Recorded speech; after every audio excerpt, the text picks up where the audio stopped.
Good morning and welcome, everyone. Good morning. It is August 10th, 2025, and our talk today is the power of purpose. Mm, Power of purpose. Many of you are of a similar age to Bob and I. 40. Yes. And, when you're over 40, Yeah, somewhere we're going to get there. sometimes all of your job descriptions kind of dissipate. The children are grown, and you don't have that to do anymore. You may or may not be working anymore, and so it becomes important to see what is your activity in life, what is your contribution, what feeds you, and That's nicely said. I like that. We didn't yeah. talk about that before. I like that. No, we Uh, didn't. I have some original ideas sometimes. wow. We have this long conversation and then she'll just bring stuff up here. Because I find a lot of my friends where I live just spend most of their time inside their condo, Yeah. without talking to anyone Watching black except and white TV reruns. TV and reading Yeah. and whatnot. But we find that the most important thing to do is interact with other people with love. Now that may even be, or you might know how do I do that, or what do you mean by love? I just mean interacting with people in a way that's helpful to them and to you because you benefit from it as well. Yeah, well, we talked about everything earlier. I don't really need it. We have these wonderful hour-long conversations, and then when we get on the air, like, what did we talk about? What did I yeah. Well, I'm going to back up a little bit. I think no matter how old you are, uh, even, I mean, and actually, I think it's even worse when you're younger, there is a part of us that says, I'm not enough. I'm not enough. Mm. I'm not big enough, smart enough, bright enough, sharp enough, pretty enough, ugly, good enough, anything. There's a not enough piece of us that's always alive and well, that is always trying to let us know that we really aren't enough. And so, So we try harder. well, but part of what happens is we stop noticing it because of the heavy demands of life. We don't cure it. We don't heal it. What we do is well, I've got kids now. That's going to have to go on the back burner. I've got a job now, or I've got an education to get. There are so many purposeful tasks that we have to complete that we don't really look at the not enough part of us. And that's fine because it's not in front of us. We don't have to deal with it. But what happens is we begin to define our lives on the basis of what have I done lately? What has been the good that I've done? And it's not unusual at our age, like I said, 40, for us to look at ourselves on any given day and say, have I earned my keep?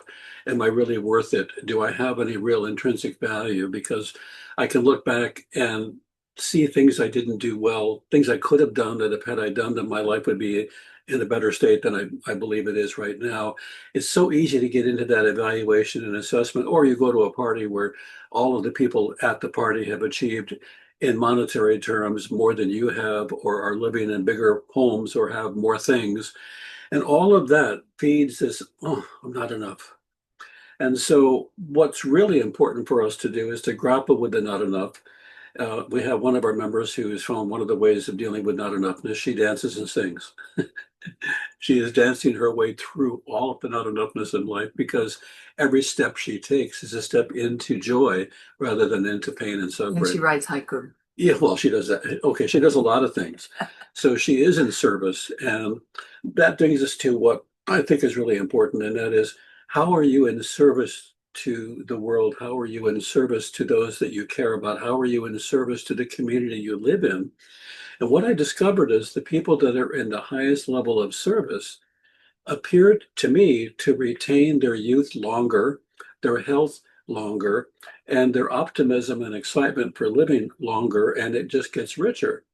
Now, that would seem to be the end of the talk. We need to be in service to humanity and to the world we live in order for us to be our whole and complete selves. However, the trick with that is being in service can simply be one more job, one more way to assess our personal value. I know I have value because I'm in service. So then the next step of that is we need to see if we could be in service to ourselves. How are you in service to your heart and soul? How are you in service to the greater you? How are you in service to validating, loving, and caring for you? And that takes me back to dancing and singing. How do you take care of you that makes you say to yourself, I am whole and complete? And so, and I'm going to borrow from another whole school of behavior, and that is Alcoholics Anonymous. Mm. And I want to borrow from that because what often an alcoholic does when they get sober is they have to face the carnage that they have been involved in, the personal carnage, the lives that they've hurt, the lives that they've hurt, the lies that they've told, and That's part of their recovery, by the way. yeah, It's part of the 12 steps. So and they have to do those steps, you have to and face it's it. painful. Oh yeah, so here you are digging up the not enoughness. Here you are digging up the betrayals and the failures, and in And that, then making amends. oh my God, yeah, and so what happens is there is not enough goodness felt by that person often to be able to even become close to loving or liking themselves. And so what they do, which is ingenious, is they serve others. When you, That's the 12th step. yep, and when you can't serve you because you're so broken, because you were in such pain, then you can serve others, and they will in turn feed back to you little doses of goodness that you can swallow and digest and hold on to until finally you can actually begin to do for others or for yourself what you have been doing for others. And it's a really, really important step. So if we have anybody listening today who feels bad about themselves or feels that they're not doing very much that's very good, or they just have that kind of emptiness inside of themselves, if you can't find a way to like you, to honor you, to feel that you have achieved and are achieving the best possible life you can live, then see if you can do any of that for anyone else. We have one of our members, and I won't share her name, but she's been very involved in politics for quite a long time. And recently, I think in the last year, she lost her husband. And for a lot of people, losing somebody that they're close to that they love gives them somewhere between 7 and 10 months life expectancy. And it's just very common that the person that they're married to, if they don't have a purpose and a value, they don't have a sense of service to the universe, they will get sick and they will also pass on. This woman, in fact, is just totally engaged and doing more and more and more. And Judith had a conversation with her lately, and I was listening, and I thought the energy she has, the enthusiasm she has for living, she has a purposeful life in spite of the losses that she's experiencing. We have to have what I like to say is a louder noise for good than the noise we hear in the back of our head for bad. We have to create that. And it is such an important thing because when we do that, we're not trying to find ways to feel better. We're simply enjoying the work that we can do, and the feeling better comes back to us. Right. And what I believe is going on with all of this is, it sounds oversimplistic perhaps to say, but is love. Yeah. And so I want to read some definitions of love that I think are just beautiful, because this is what happens when you get involved with any kind of good work, whether it's volunteering or participating in a 12-step group, or, being on the board of your condo, like I am. Yeah, Not so much. Yeah, well, that is serving the community. yeah, but it's a lot of punishment too. Yeah. At any rate, this is a quote about love. Love moves freely, like light, uncontained, undivided, and ever present. It doesn't begin or end with us, it flows through us.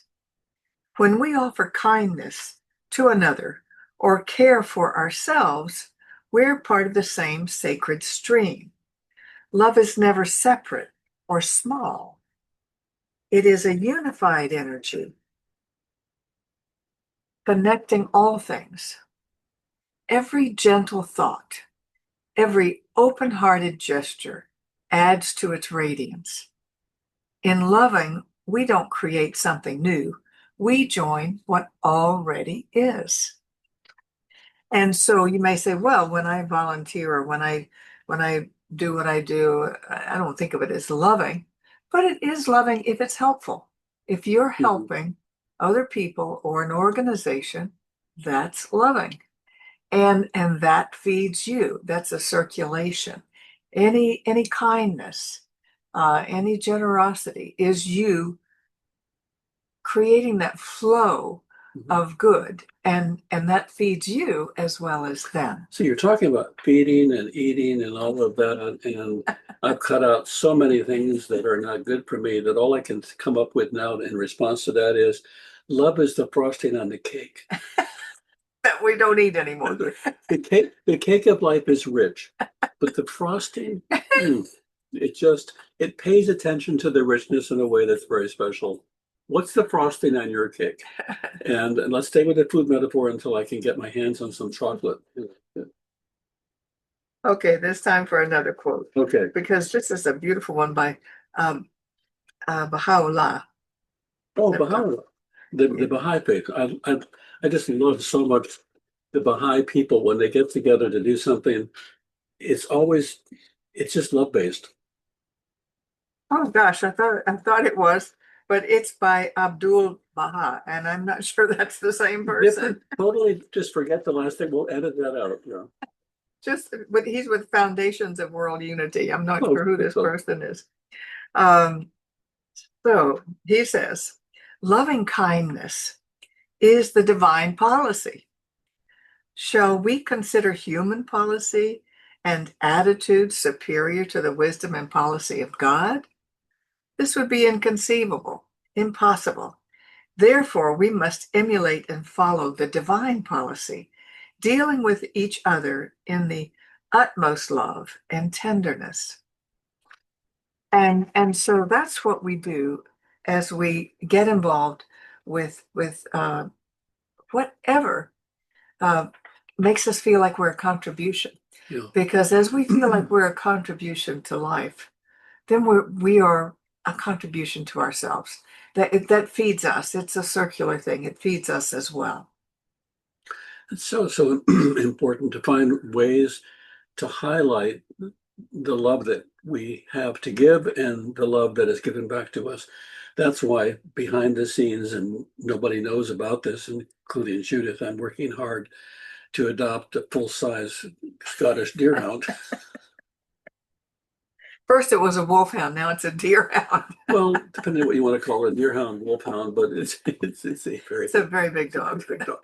And but that we're not allowed to have in this condo. we may be able to have one because we have coyotes. And That's I true. and I'm Yeah, going to in our talk to the yard. condo association about a coyote hunting dog. And I bet they're going to say yes to it. We will have to knock It down will the be a service for all the. again a service dog. Yes, I think that we are going to have to knock one of the walls out and borrow one of the bedrooms from the condo next door because this is a very big dog.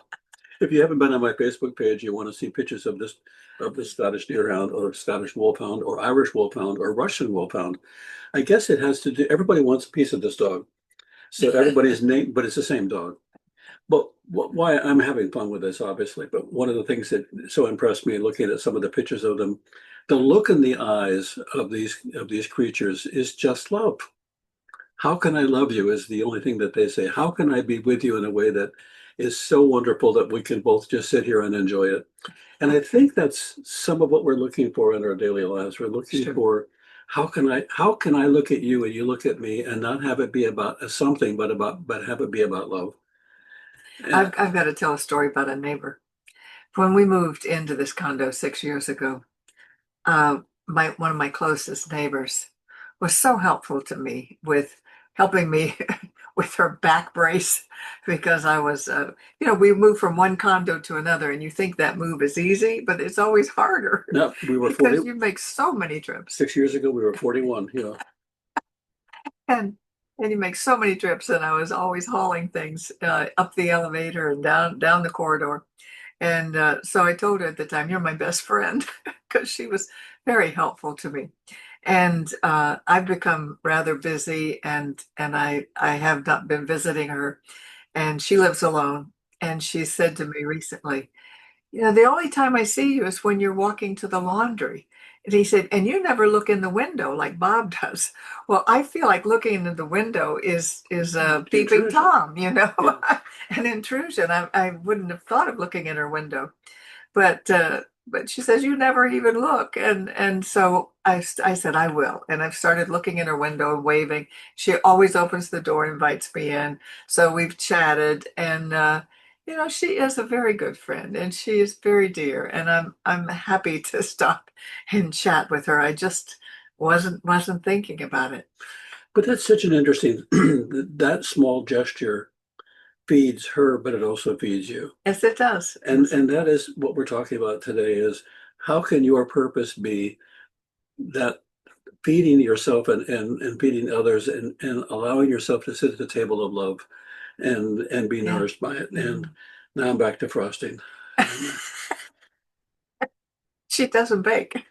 I know, but I can't get my Talk mind about on. losing weight. Yeah, that's right. That's why I cut out all this stuff. Okay, so yeah, Oh, but seriously, yeah, well, we could go through our people and name all the things that they do to be of service. I know one of our people offers yoga classes, and I'm participating with that on Zoom. It's wonderful because I can stretch and improve my mobility, and nobody has to see me because I'm very stiff right now yeah, after a lot of sitting this past year with an injury that I had. So that's a great thing. Some of our people are spiritual mind practitioners, which means that they offer affirmative prayer for people, and that's a wonderful service. it is. And I know one of our people does caregiving for people, you know, and she's had a number of challenges, health challenges herself, and yet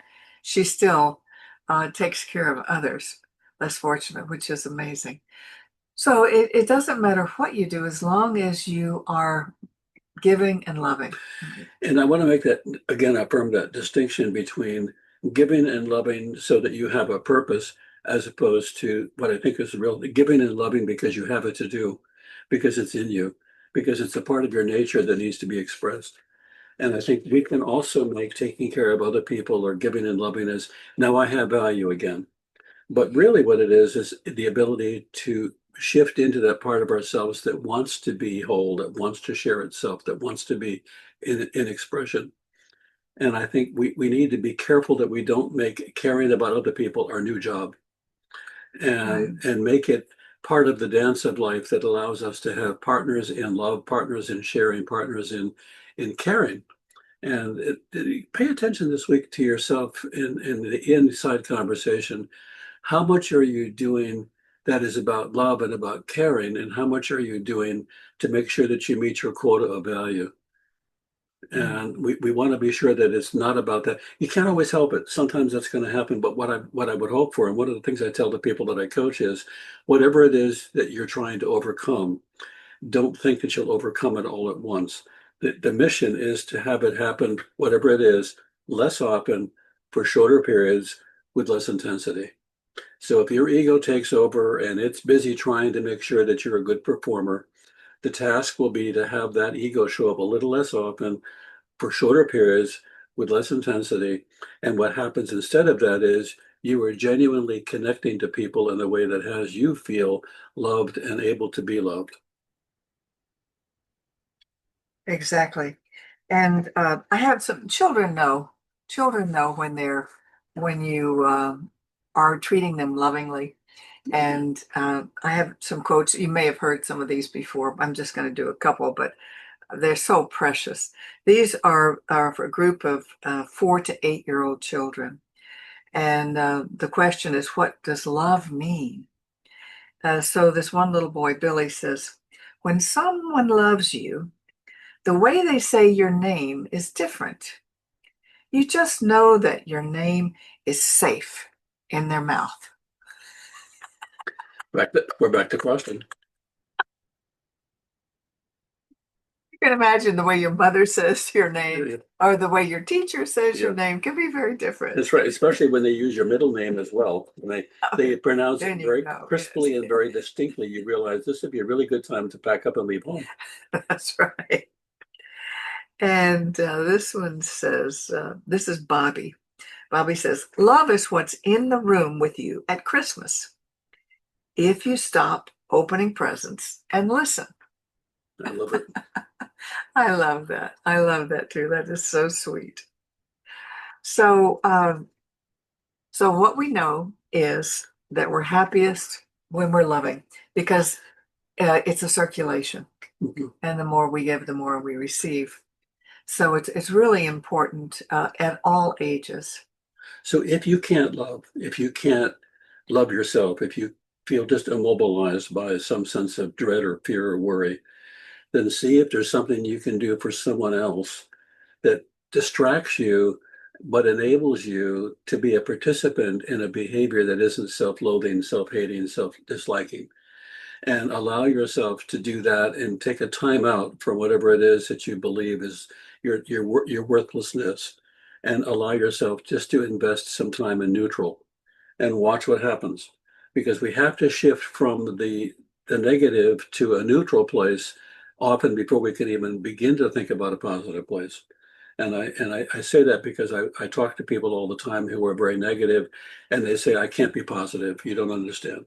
I say, I do understand. Take a break from being negative. Just say, I'm putting it on hold for a little while and I'll see what happens. I'll be in that space if I'm not sure. Now, what can I do that another person might do that's positive? And I think most of the people that are listening to us today are not having that dilemma or that problem. But there may be somebody tuning in on YouTube who is not able to make it, in part just because they feel so bad about themselves they wouldn't want to be seen live. That's the person I'm talking to today and saying it's okay. And oftentimes we neglected one thing. A lot of times when people work full time and then they retire, Mm, the first thing that they want to start doing is having more pleasure, doing all the things they didn't have time to do before. And that lasts for a little while. And then you get all pleasured up. And then you go, now what am I going to do? yeah. And when we first came here 13 years ago, when we retired from California ministry of a big church, and came to Florida to be with my new grandbaby and my son and family. We got involved in our Fort Lauderdale church, but I was really used to working a lot, and I felt unfulfilled just being a volunteer there. And an interesting thing happened. We believe that our thoughts, our beliefs create our experience, and sometimes our body speaks to us in metaphor. I don't think I've ever even told you this, Bob, but I am, or the correlation of what happened to what I was thinking. I developed a lot of hand problems. I had a I had to have a surgery because I have a tendon problem and had to cut that tendon. I got a cyst on my thumb and I had to have that removed. It was so strange. Never had those things before. And metaphorically, I believe I was upset because I didn't have enough to do. You didn't have your hands on anything that really had a value. No, I didn't. Yeah. There was a lot of work with the move and getting established and all of that, but I wasn't doing as much of service as I was used to doing. And I think that was because I've never had any trouble with my hand since then. So Mhm. it was just when we first retired. So we stopped retirement and came Yeah. back to working again, doing this, but in a much uh, Lower key way. yes, Yeah. much lower key Yeah. way. So we urge you, whatever fills your heart, whatever replenishes you, get involved, volunteer, do something. Hmm. And it isn't as important that you do the right thing. And I say that because very often the first thing that you do is not the thing that you need to do. It is the one that starts a momentum that allows you to connect with the thing that you really want to do. Pick something that you're willing to do, even if it doesn't seem like the right thing, to tell the universe, that's the track I want to be on. And then watch what happens. Exactly. We're running out of time.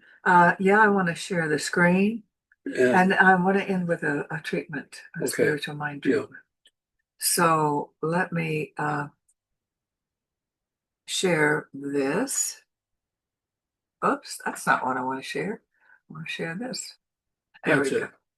Yes, and so we want to thank you for your generous donations. We really have received in the last couple of months very generous donations, and we want to thank you so much for that. They really make a difference. And the church needs it to continue existing.